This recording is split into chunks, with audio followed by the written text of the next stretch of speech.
Today I'll talk about the concept of Six Sigma. First, I'll talk about the statistics behind Six Sigma, and then I'll talk about how to implement Six Sigma in an organization. If we plot the outcome of the process or conversion process, the outcome is product. And if we measure a particular variable or attribute of the product and we plot a curve, it will be a bell-shaped curve. And this is a very crude hand-drawn sketch of two process distributions. The distribution D1 is broader, it has more variation, and the process D2 is narrower, it has fewer variations. And these upper two, the lower one and the upper lines are the specification limits. This is upper specification limit and this is the lower specification limit.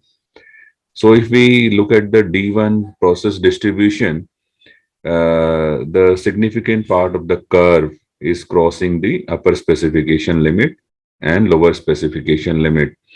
So there are chances that more number of products are defective or beyond the upper and beyond the lower specification limits as compared to the process distribution D2. And I'll tell you what is the concept of Six Sigma a little later.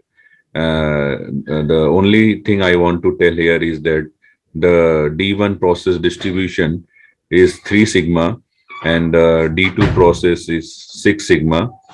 This is because the distance from the center to the upper specification limit is 6 times the standard deviation of the process D2, whereas the distance between the center and upper specification limit is 3 times the standard deviation of process D1. So the process D1 is 3 sigma and the process D2 is 6 sigma. And 6 sigma process, as we will see, even in long run, when it is 4.5 sigma, I'll explain a little later all these things, it produces only 3.4 defective items per million opportunities. So this is about process distribution.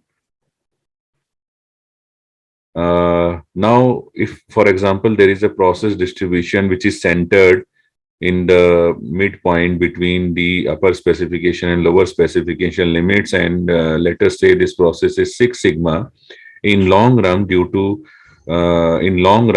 assignable causes, there may be a shift in the mean of the process, and the shift may be approximately 1.5 sigma. This is previous studies have already established that if we do the process meticulously, even then there may be a shift in the mean to the magnitude of 1.2, 1.3, 1.4, 1.5 or 1.6 sigma. So let us take the shift is 1.5 sigma.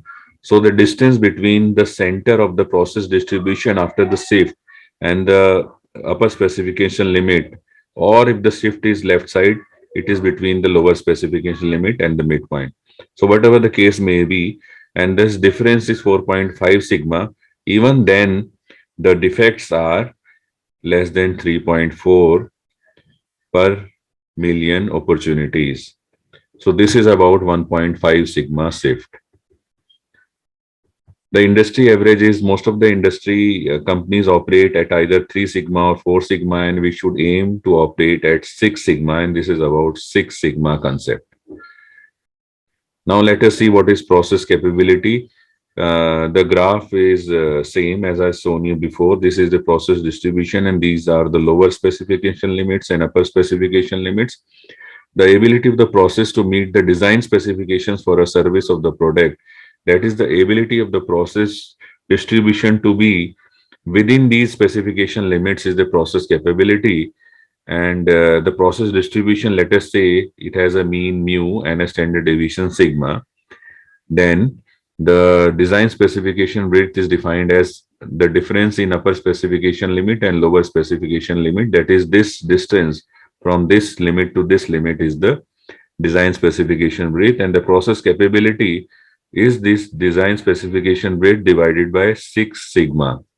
And if it is less than 1, then the process is not capable. And this is not applicable. This formula is not applicable when the process is not centered at the midpoint level. If it is shifted, then this is useless measure. Then the appropriate measure will be the process capability index, and this is the formula for process capability index.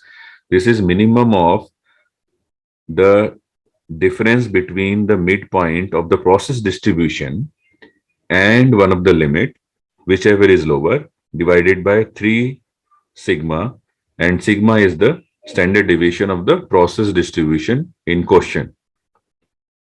This is the same illustration. So even after shift in long term, when the distance between the center of the process distribution and one of the limits is 4.5, the defects are 3.4 per million opportunities. And these are the CP and CPK values. This is in the short term and this is in the long term. So what is Six Sigma management approach? It is a disciplined method of using extremely rigorous data gathering and statistical analysis to pinpoint sources of errors and the ways of eliminating them. It is both a philosophy and a goal. Goal because the goal is that there should be less than 3.4 defects per million opportunities or 3.4 DPMO. It is a systematic method to reduce variability within the process. It requires a team of individuals with clear definition of roles and responsibilities. We will see soon what kind of team is required. These are the essential tools and methods of Six Sigma. One is statistical process control. I have a full lecture on that. The other is 7 quality control tools. In my next slide, I'll describe them.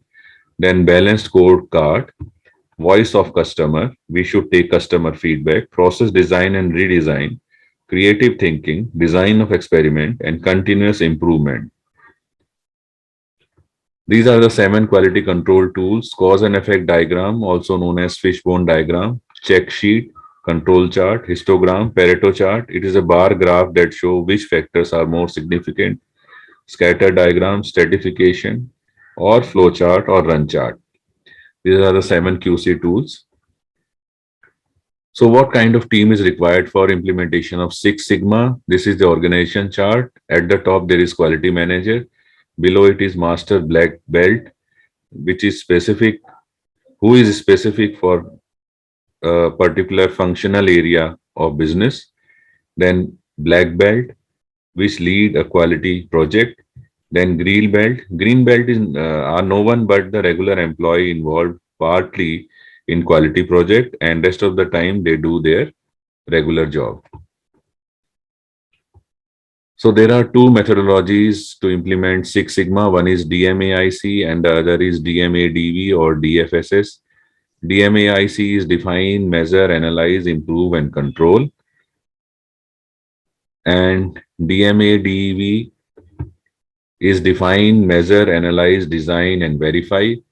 DMAIC is the commonly used methodology. So this is all for today. Thank you very much.